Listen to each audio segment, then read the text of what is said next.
বলেন তো এটা কি? হ্যাঁ, এটা হচ্ছে কবুতরের মাংস। কবুতর কম বেশি আমাদের সবারই অনেক পছন্দের একটা খাবার। এই খাবারটা অনেক সুস্বাদু। যদি এটা অনেক মজা করে রান্না করা যায় তাহলে এর স্বাদ আরও ১০ গুণ বেড়ে যায়।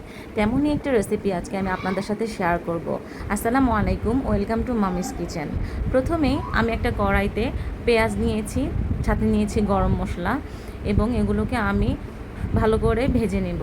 পেঁয়াজটা একটু লাল লাল করে ব্রাউন করে ভেজে নিব, যাতে করে এর স্মেলটা অনেক সুন্দর বের হয়ে যায়। এরপর এটা আমার যখন এরকম নরম হয়ে সফট হয়ে আসবে, তখন আমি এতে দিয়ে দিব আদা বাটা এবং রসুন বাটা। মশলাটা ভালো করে কষিয়ে নিব। মশলাটা কষানোর পরে এতে দিব আমি মরিচের গুঁড়া। মরিচের গুঁড়া একটু বেশি দিব, কারণ এটা একটু ঝাল ঝাল না হলে আসলে খাওয়ার মজাটাই আসবে না। এরপরে দিব এতে হলুদের গুঁড়া। এরপর মশলাটা আমি আবার ভালো করে কষিয়ে নিব, যাতে উপরে হালকা হালকা করে তেল চলে আসে। আমি এই পুরো মশলাটার মধ্যেই হালকা একটু পানি দিয়ে নিব, যাতে করে আমার মশলাটা পুড়ে না যায়। পুড়ে গেলে এতে একটি পোড়া পোড়া গন্ধ চলে আসবে, আমার স্মেলটাই নষ্ট হয়ে যাবে। এরপর আমি মশলাটা খুব ভালো করে কষাবো।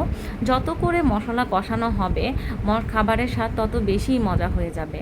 আপনার মশলা কষানোর উপরেই আসলে নির্ভর করবে আপনার খাবারটা কত মজা হয়। এরপর আমি এটাকে ঢেকে দিব। ভালো করে মশলাটা কষানো হলে এই দেখুন একদম তেল উঠে গিয়েছে আর মশলাটা একদম সেপারেট হয়ে গিয়েছে। এরপর এর মধ্যে আমি ধুয়ে রাখা সুন্দর কবুতরের মাংসগুলো দিয়ে দিব। কবুতরের মাংসগুলো এখানে আমি ছোট ছোট করে কেটে নিয়েছি। এরপর এই মাংসগুলোর সাথে মশলাটা ভালো করে মিক্স করে দিব। মিক্স করে এটাকে আবার আমি কষানোর জন্য রেখে দিব। কবুতরের মাংস আসলে খুব বেশি স্পাইসি একটা খাবার।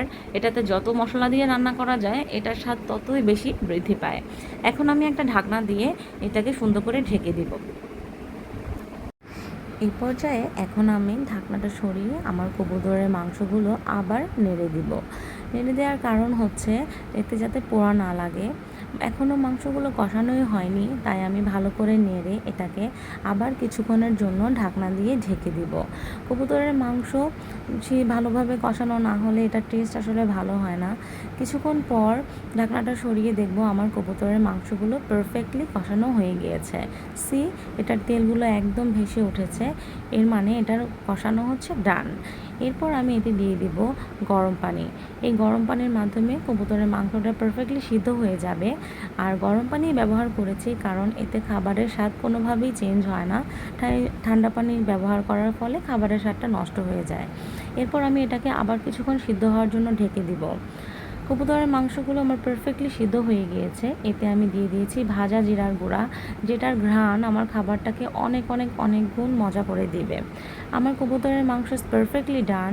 সি কত দেখতে সুন্দর হয়েছে, it looks yummy and delicious. আমার এই রেসিপিটা আপনাদের কেমন লাগলো সেটা জানাতে আমাকে অবশ্যই ভুলবেন না। লাইক, কমেন্ট এবং শেয়ার দিবেন। Thanks for watching.